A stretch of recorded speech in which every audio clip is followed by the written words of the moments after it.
السلام علیکم۔ بسم اللہ الرحمن الرحیم۔ امیر المومنین حضرت عمر بن خطاب رضی اللہ تعالی عنہ عشاء کی نماز کے بعد بستر پر لیٹے تاکہ کچھ دیر آرام کر لیں اور رات کو گشت کے لیے تازہ دم ہو سکیں۔ خلیفۃ المسلمین کو ایرانی سرحد پر لڑی جانے والی جنگ کے پیش نظر نیند نہیں آ رہی تھی۔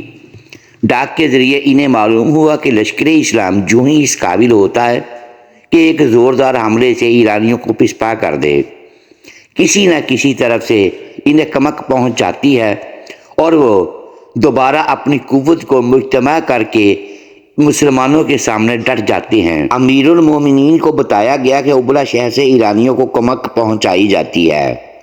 آپ رضی اللہ تعالیٰ عنہ نے فیصلہ کیا کہ ابلا شہر کو فتح کرنے کے لیے لشکر روانہ کروں گا تاکہ ایرانیوں کو کمک موصول ہونے کا راستہ بند کر دیا جائے، لیکن آپ رضی اللہ تعالیٰ عنہ کے پاس افرادی قوت بہت کم تھی، اس لیے کہ نوجوان اور بوڑھے راہ خدا میں جہاد کے لیے روانہ ہو چکے تھے اور ان کے بعد مدینہ طیبہ میں چند افراد موجود تھے۔ اس موقع پر حضرت عمر رضی اللہ تعالیٰ عنہ نے اپنا معروف حربہ استعمال کیا، وہ یہ کہ افرادی کمی کو تجربہ کار سپہ سالار کے ذریعے پورا کیا جائے۔ مدینہ میں موجود تمام افراد کی فہرست سامنے رکھ کر ہر ایک کی صلاحیتوں کو بغور جائزہ لینے لگے۔ بڑی طویل سوچ بچار کے بعد یکدم یہ کہتے نعرہ زن ہوئے، میں نے اسے پا لیا، ہاں میں نے اسے پا لیا۔ پھر بستر پر دراز ہوتے ہوئے فرمانے لگے، یہ ایک ایسا مجاہد ہے جس نے بدر، احد، خندق اور دیگر غزوات میں کارہائے نمایاں سر انجام دیے۔ اس کی تلوار اور تیر کا نشانہ کبھی خطا نہیں گیا۔ پھر اسے حبشہ اور مدینہ کی جانب ہجرت کرنے کا اعزاز بھی حاصل ہوا۔ وہ ان خوش نصیب 7 مسلمانوں میں سے ایک ہے جنہیں سب سے پہلے مسلمان ہونے کا شرف حاصل ہوا۔ جب صبح ہوئی تو امیر المومنین رضی اللہ تعالی عنہ نے ارشاد فرمایا، عتبہ بن غزوان کو میرے پاس بلاؤ۔ ان کی کمان میں 319 مجاہدین کا لشکر ابلا کی طرف روانہ کر دیا اور یہ وعدہ بھی کیا کہ میں تمہاری طرف مزید مجاہدین بھی بھیجوں گا۔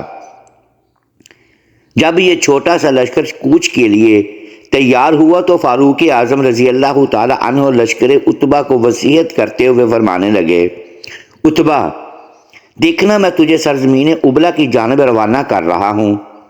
یہ دشمن کے قلعوں میں سے ایک مضبوط قلعہ ہے۔ میں اللہ سبحانہ و تعالیٰ کی جانب سے پر امید ہوں کہ وہ تیری مدد کرے گا۔ جب وہاں جا کر پڑاؤ کرو تو سب سے پہلے وہاں کے باشندوں کو اللہ کی طرف دعوت دینا۔ ان میں سے جو تیری بات مان جائے اسے قبول کر لینا اور جو انکار کرے اسے جزیہ وصول کرنا۔ اگر وہ جزیہ دینے سے انکاری ہو تو بے خوف و خطر ان کی گردن پر تلوار چلانا۔ اے عتبہ، اپنے منصب کا خیال رکھنا، اللہ سے ڈرتے رہنا، کبر و نخوت سے بچنا، کہیں یہ تمہاری آخرت خراب نہ کر دیں۔ اس بات کو اچھی طرح ذہن نشین کر لو، تجھے رسول اللہ صلی اللہ علیہ وآلہ وسلم کی صحبت کا اعزاز حاصل ہے۔ اللہ تعالیٰ نے تجھے ذلت کے بعد عزت دی، کمزوری کے بعد قوت عطا کی۔ تم اس وقت لشکر کے امیر اور ہر دل عزیز قائد ہو۔ تم جو بات کہو گے اسے غور سے سنا جائے گا، تم جو حکم دو گے اسے بلا چوں چراں مانا جائے گا۔ دیکھنا کہیں اس نعمت کو غلط استعمال نہ کر بیٹھنا کہ آخرت میں پچھتانا پڑے گا۔ اللہ مجھے اور تمہیں اپنی پناہ میں رکھے۔ حضرت عتبہ بن غزوان رضی اللہ تعالی عنہ اپنا یہ لشکر لے کر روانہ ہو گئے۔ اس لشکر میں ان کی اہلیہ کے علاوہ دیگر 5 مجاہدین کی بیگمات بھی شامل تھیں۔ ابلا شہر کے قریب ایک سرسبز جگہ پر پڑاؤ کیا۔ لشکر کے پاس کھانے کے لیے کوئی چیز نہ تھی۔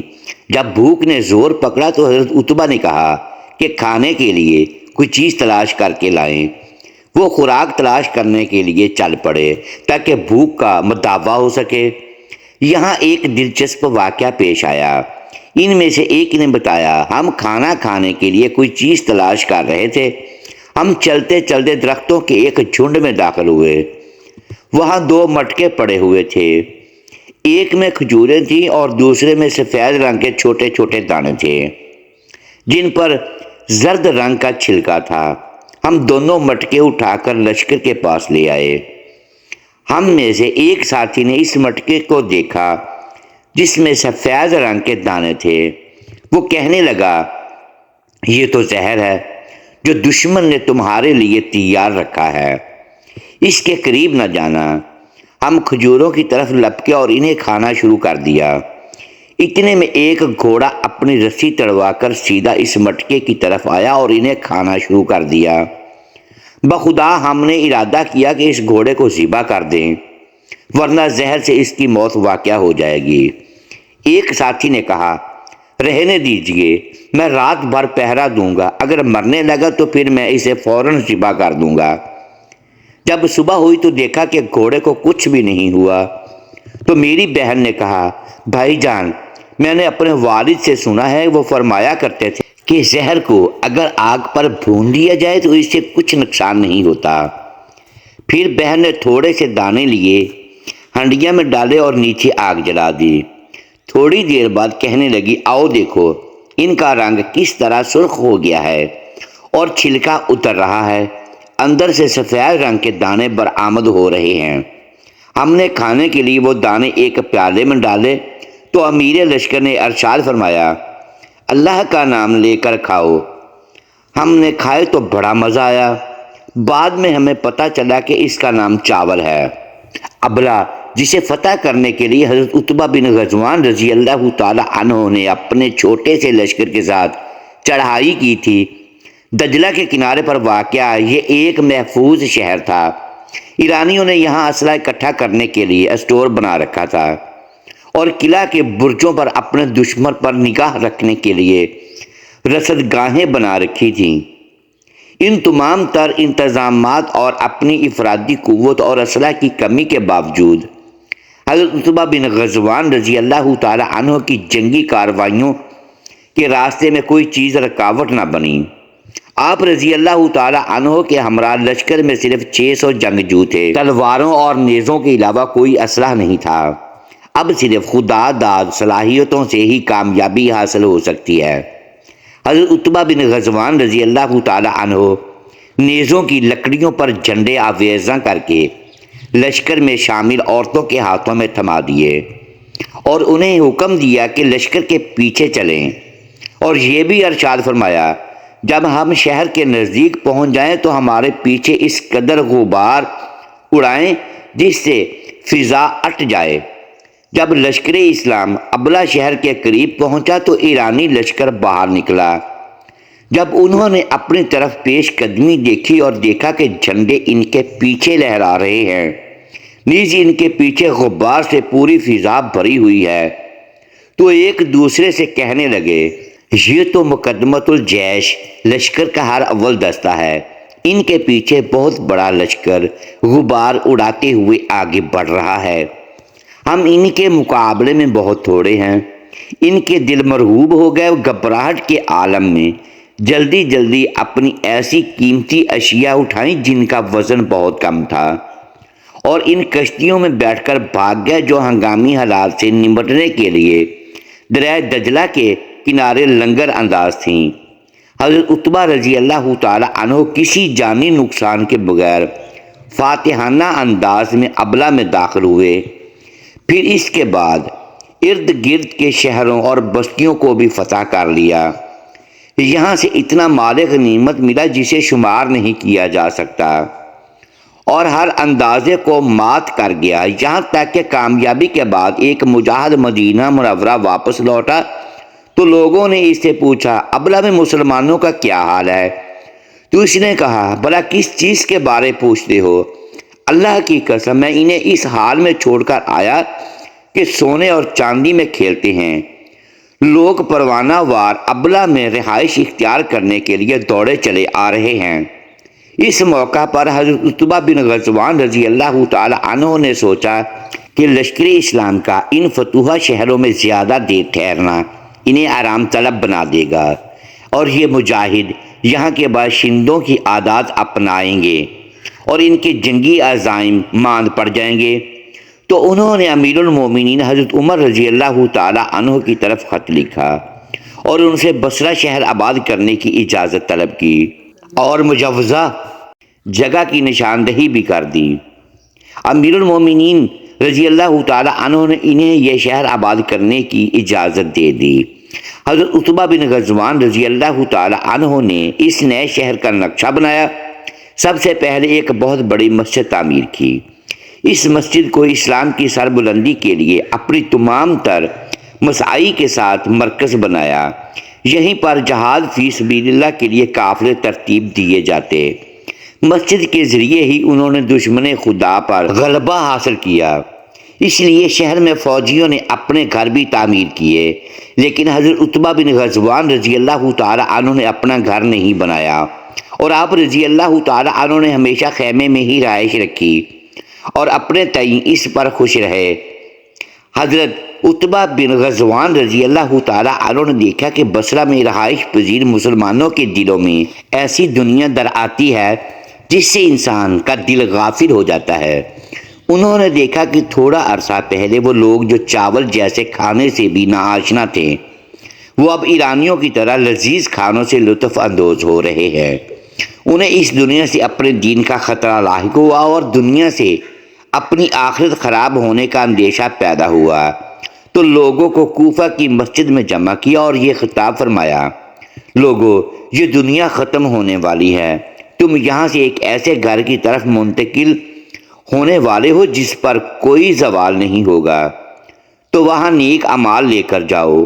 میں رسول اللہ صلی اللہ علیہ وآلہ وسلم کے ان 7 صحابہ میں سے ہوں جنہیں سب سے پہلے اسلام قبول کرنے کا شرف حاصل ہوا۔ ہم درختوں کے پتے کھا کر گزارا کیا کرتے تھے، جس سے بعض اوقات ہمارے منہ زخمی ہو جاتے۔ ایک روز گری ہوئی چادر ہمارے ہاتھ لگی۔ میں نے اسے پھاڑ کر 2 حصوں میں تقسیم کیا۔ ایک کو میں نے بطور تحمل باندھا اور دوسرا حصہ حضرت سعد رضی اللہ تعالی عنہ بن ابی وقاص رضی اللہ تعالی عنہ کو تحمل باندھنے کے لیے دیا۔ اب ہم میں سے ہر ایک کسی نہ کسی شہر کا گورنر ہے۔ میں اس بات سے اللہ کے حضور پناہ مانگتا ہوں کہ میں اپنے تئیں عظیم بنوں اور اللہ کے ہاں ذلیل شمار کیا جاؤں۔ پھر حاضرین میں سے ایک کو اپنا نائب مقرر کیا اور انہیں الوداع کہہ کر مدینہ منورہ روانہ ہو گئے۔ جب امیر المومنین حضرت فاروق اعظم رضی اللہ تعالی عنہ کی خدمت میں حاضر ہوئے تو اپنا استعفیٰ پیش کر دیا، لیکن حضرت فاروق اعظم رضی اللہ تعالی عنہ نے ان کا استعفیٰ قبول نہ کیا اور انہیں واپس جا کر اپنا منصب سنبھالنے کا حکم دیا۔ انہوں نے بادل نخواستہ حضرت عمر رضی اللہ تعالی عنہ کا حکم مانا اور اپنی اونٹنی پر سوار ہو گئے اور یہ دعا کی: الہی مجھے واپس نہ لانا، الہی مجھے واپس نہ لانا۔ اللہ تعالیٰ نے ان کی دعا قبول کی۔ مدینہ سے ابھی تھوڑے ہی فاصلے پر پہنچے تھے کہ اونٹنی لڑکھڑائی اور حضرت عتبہ رضی اللہ تعالی عنہ سر کے بل گرتے ہی اللہ کو پیارے ہو گئے۔ ان اللہ و انا الیہ راجعون۔ ایک اور بیان سماعت فرمائیں۔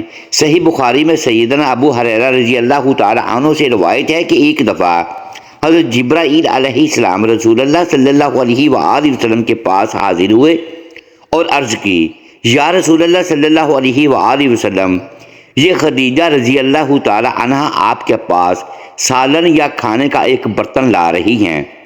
جب وہ لے کر آئیں تو انہیں ان کے رب اور میری طرف سے سلام کہہ دیں اور انہیں جنت میں موتی کے ایک محل کی بشارت دیں جس میں نہ شور ہوگا اور نہ کوئی تکلیف ہوگی۔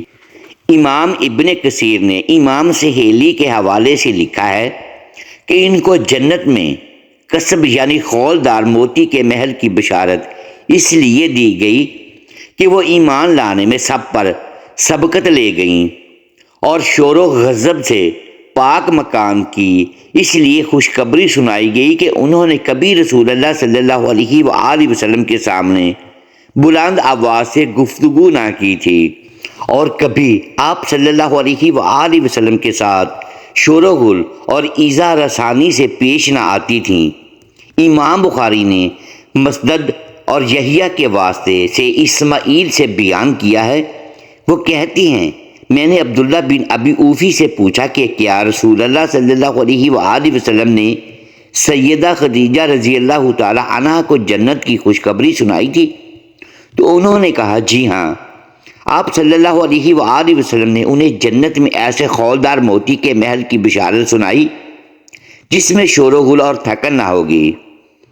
حضرت سیدہ عائشہ صدیقہ رضی اللہ تعالی عنہا فرماتی ہیں کہ میں نے آپ صلی اللہ علیہ وآلہ وسلم کی ازواج مطہرات میں سے کسی کے بارے میں اس قدر غیرت اور رشک کا اظہار نہیں کیا جس قدر سیدہ خدیجہ رضی اللہ تعالی عنہا کے بارے میں کرتی تھیں، حالانکہ وہ میری شادی سے پہلے وفات پا چکی تھیں۔ میرے اس قدر رشک کی وجہ یہ تھی کہ آپ صلی اللہ علیہ وآلہ وسلم ان کو بکثرت یاد فرماتے تھے۔ اللہ تعالیٰ نے آپ صلی اللہ علیہ وآلہ وسلم کو انہیں جنت میں خولدار موتی کے محل کی خوشخبری دینے کو بھی کہا۔ سیدہ خدیجہ رضی اللہ تعالی عنہا رسول اللہ صلی اللہ علیہ وآلہ وسلم کے ساتھ 24 یا 25 سال رفاقت بلا شبہ آپ صلی اللہ علیہ وآلہ وسلم کے لیے حق تعالیٰ کی طرف سے ایک گراں نعمت تھی۔ ہر آڑے وقت میں انہوں نے آپ صلی اللہ علیہ وآلہ وسلم کا ساتھ دیا۔ جب بھی کوئی آپ صلی اللہ علیہ وآلہ وسلم کے ساتھ سختی سے پیش آتا تو یہ تڑپ اٹھتی۔ انہوں نے دعوت و تبلیغ کی سختیوں میں آپ صلی اللہ علیہ وآلہ وسلم کی اپنے مال و جان سے غم گساری اور خیر خواہی کی۔ اللہ کے رسول صلی اللہ علیہ وآلہ وسلم نے بھی بارہا اس کا اعتراف کیا اور ان کی خوب تعریف فرمائی تھی کہ سیدہ عائشہ رضی اللہ تعالی عنہا فرماتی ہیں، مجھے اللہ کے رسول صلی اللہ علیہ وآلہ وسلم سے ان کا حسن و سلوک سنتے سنتے ایک دن غیرت آئی۔ میں نے کہا، آپ ایک بوڑھی سرخ مسوڑوں والی عورت کا تذکرہ کرتے رہتے ہیں، اللہ تعالیٰ نے آپ کو ان کے بدلے میں ایک بہترین جوان عورت عطا فرمائی ہے۔ اللہ کے رسول صلی اللہ علیہ وآلہ وسلم نے جو ارشاد فرمایا اس کا مفہوم کچھ اس طرح ہے، نہیں عائشہ، ایسا نہیں ہے، مجھے خدیجہ رضی اللہ تعالی عنہا سے بہتر عورت نہیں ملی۔ جب لوگوں نے میری نبوت کا انکار کیا تو اس نے صدقے دل سے اقرار کیا۔ جب لوگوں نے میری تکذیب کی تو اس نے دل کھول کر میری تصدیق کی۔ جب لوگوں نے میرا مالی تعاون کرنے سے ہاتھ کھینچا تو اس نے مجھ پر اپنا مال و دولت نچھاور کر دیا۔ دوسری بیویوں سے اللہ تعالیٰ نے مجھے اولاد کی نعمت سے محروم رکھا اور خدیجہ رضی اللہ تعالی عنہا سے اولاد کی نعمت سے نوازا۔ بعض سیرت نگاروں نے لکھا ہے کہ اللہ کے رسول صلی اللہ علیہ وآلہ وسلم نے سیدہ عائشہ صدیقہ رضی اللہ تعالی عنہا کا تبصرہ سن کر خفگی اور ناراضگی کا اظہار فرمایا تو سیدہ عائشہ رضی اللہ تعالی عنہا نے عرض کی، اللہ کی قسم، آئندہ میں سیدہ خدیجہ رضی اللہ تعالی عنہا کا ذکر بھلائی کے ساتھ ہی کروں گی۔ اللہ کے رسول صلی اللہ علیہ وآلہ وسلم کو سیدہ خدیجہ رضی اللہ تعالی عنہا کے ساتھ جو محبت تھی اس کا اندازہ آپ ذیل کی حدیث سے لگائیں کہ آپ صلی اللہ علیہ وآلہ وسلم کو سیدہ خدیجہ رضی اللہ تعالی عنہا کا انداز، ان کی ہر ادا اور طریقہ کتنا محبوب اور پسندیدہ تھا۔ ام المومنین سیدہ عائشہ صدیقہ رضی اللہ تعالی عنہا بیان فرماتی ہیں کہ ایک مرتبہ سیدہ خدیجہ رضی اللہ تعالی عنہا کی بہن سیدہ حالہ بنت خویلد رضی اللہ تعالی عنہا نے اندر آنے کی اجازت مانگی۔ سیدہ حالہ رضی اللہ تعالی عنہا آپ صلی اللہ علیہ وآلہ وسلم کی سالی ہی نہیں سمدن بھی تھیں، کیونکہ وہ سیدہ زینب رضی اللہ تعالی عنہا کی ساس تھیں۔ جب انہوں نے اجازت مانگی تو انداز اپنی بہن سیدہ خدیجہ رضی اللہ تعالی عنہا والا تھا۔ آپ صلی اللہ علیہ وآلہ وسلم کو سیدہ خدیجہ رضی اللہ تعالی عنہا کا اجازت مانگنا یاد آ گیا۔ آپ صلی اللہ علیہ وآلہ وسلم نے نہایت محبت سے فرمایا، میرے اللہ، یہ تو حالہ ہے، اور پھر ان کو اندر آنے کی اجازت مرحمت فرمائی۔ اللہ کے رسول صلی اللہ علیہ وآلہ وسلم سیدہ خدیجہ رضی اللہ تعالی عنہا کی وجہ سے ان کی سہیلیوں کا بھی احترام کرتے تھے۔ وفا اسی کا نام ہے، اسی کو بڑا پن کہتے ہیں کہ وفات کے بعد سیدہ رضی اللہ تعالی عنہا کی سہیلیوں کے ساتھ حسن سلوک کیا۔ اللہ کے رسول صلی اللہ علیہ وآلہ وسلم جب بکری ذبح کرتے تو سیدہ خدیجہ رضی اللہ تعالی عنہا کی سہیلیوں کے گھر گوشت روانہ کرتے اور فرماتے، یہ خدیجہ کی سہیلیاں تھیں۔ غزوہ بدر کے قیدیوں میں آپ صلی اللہ علیہ وآلہ وسلم کا داماد ابو العاص بھی تھا۔ آپ کی بیٹی سیدہ زینب رضی اللہ تعالی عنہا نے مکہ سے اپنے خاوند کو چھڑوانے کے لیے فدیے میں وہ ہار بیچا جو انہیں خدیجہ رضی اللہ تعالی عنہا نے رخصتی کے موقع پر دیا تھا۔ اللہ کے رسول صلی اللہ علیہ وآلہ وسلم نے اسے دیکھا تو اپنی جان نثار بیوی سیدہ خدیجہ رضی اللہ تعالی عنہا یاد آ گئیں۔ آپ صلی اللہ علیہ وآلہ وسلم کی آنکھیں آب دیدہ ہو گئیں اور آپ صلی اللہ علیہ وآلہ وسلم نے صحابہ اکرام سے فرمایا، اگر مناسب سمجھو تو زینب کا ہار واپس کر دو اور اس کا قیدی بھی چھوڑ دو۔ ابو العاص سیدہ خدیجہ رضی اللہ تعالی عنہا کا داماد ہونے کے ساتھ ساتھ بھانجا بھی تھا۔ چنانچہ تمام صحابہ اکرام رضی اللہ تعالی عنہ نے بخوشی اس قیدی کو چھوڑنے پر آمادگی ظاہر کر دی۔ سیدہ خدیجہ رضی اللہ تعالی عنہا سے شادی کے وقت آپ صلی اللہ علیہ وآلہ وسلم کی عمر مبارک 25 سال تھی اور تقریباً اتنا ہی عرصہ سیدہ نے آپ صلی اللہ علیہ وآلہ وسلم کی رفاقت میں گزارا۔ اس ساری مدت میں آپ صلی اللہ علیہ وآلہ وسلم نے کوئی دوسری شادی نہیں کی۔ یہ ایک ایسا شرف تھا جو آپ صلی اللہ علیہ وآلہ وسلم کی کسی دوسری اہلیہ کے حصے میں نہیں آیا۔ سیدہ خدیجہ رضی اللہ تعالی عنہا نے بھی اس طویل عرصے میں کوئی ایسا کام نہیں کیا جو آپ صلی اللہ علیہ وآلہ وسلم کو ناپسند ہو اور آپ کے مزاج گرامی کے خلاف ہو۔ سیدہ عائشہ صدیقہ رضی اللہ تعالی عنہا سے روایت ہے کہ انہوں نے کسی موقع پر اللہ کے رسول صلی اللہ علیہ وآلہ وسلم سے یہ کہہ دیا کہ گویا دنیا میں خدیجہ رضی اللہ تعالی عنہا کے سوا کوئی عورت ہی نہ تھی، تو آپ صلی اللہ علیہ وآلہ وسلم نے ارشاد فرمایا، وہ تو ان خوبیوں کی مالکہ تھیں اور اس سے میری اولاد بھی تھی۔ اللہ کے رسول صلی اللہ علیہ وآلہ وسلم نے ارشاد فرمایا، مردوں میں سے بہت سے لوگ درجہ کمال کو پہنچے مگر خواتین میں با کمال صرف 3 ہیں، مریم صدیقہ، آسیہ زوجہ فرعون، خدیجہ بنت خویلد اور عائشہ کی دوسری عورتوں پر برتری اور فضیلت ایسی ہے جیسی سرید کی تمام کھانوں پر۔ محترم ناظرین، امید ہے آج کی یہ ویڈیو آپ پسند آئی ہوگی۔ اگر اس ویڈیو میں ہم الفاظ کی درستگی نہیں کر پائے تو ہم آپ سے معذرت خواہ ہیں اور اللہ کے حضور معافی کے طلبگار ہیں۔ ناظرین گرامی، ویڈیو کو لائک کیجیے اور اپنے اس چینل کو سبسکرائب لازمی کیجیے اور بیل آئیکن پریس کر دیں تاکہ ہماری حوصلہ افزائی ہوتی رہے۔ شکریہ، اللہ حافظ۔